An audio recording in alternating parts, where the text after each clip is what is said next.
the problem with magnesium research is it never gets into the hands of doctors who are going to tell their patients to use this miracle mineral. Why not? Well, the research has not been done because research is truly in the hands of big pharma, and they aren't going to put money into a non-patented natural substance. There's this collusion. Yeah.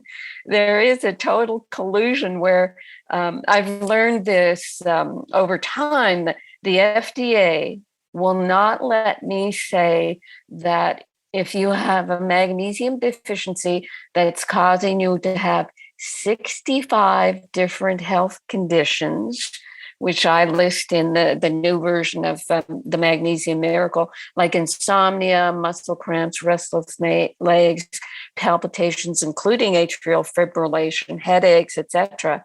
If I say, look, magnesium can help these things, the FDA says, oh, well, that means magnesium is a drug because only drugs are allowed to treat disease. And if you're calling it a drug, you have to do the $1 billion scientific study to prove your claim. Right. So we're not allowed as an industry to tell people, look, take these minerals and vitamins and make yourself healthy so that you don't, fall prey to the virus that shall not be named. We have gotten ourselves into such a bundle of misery because we've allowed allopathic medicine and big pharma to rule our bodies.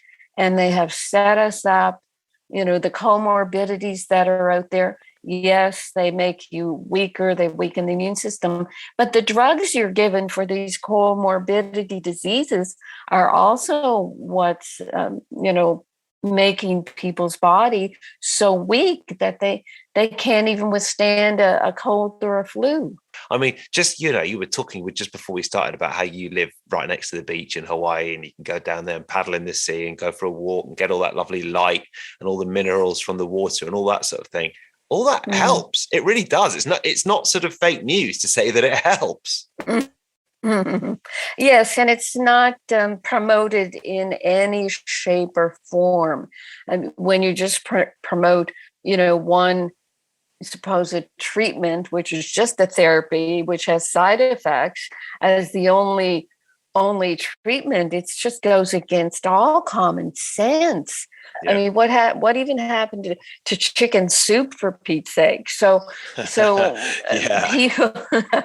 people have unfortunately listened to a system that is geared to sell us drugs and vaccines that make some people a lot of money. And I know in the British system, you went into what we call over here HMOs, health management organizations.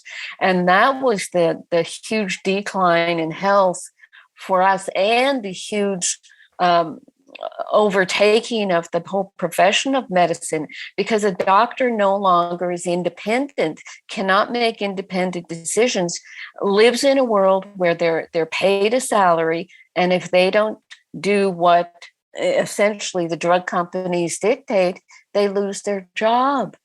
So we don't have any independence in medicine at all. So that's also part of the setup that causes people to, think that the doctor is going to help them, think, oh, they'll give me, whatever they give me is going to be safe and effective.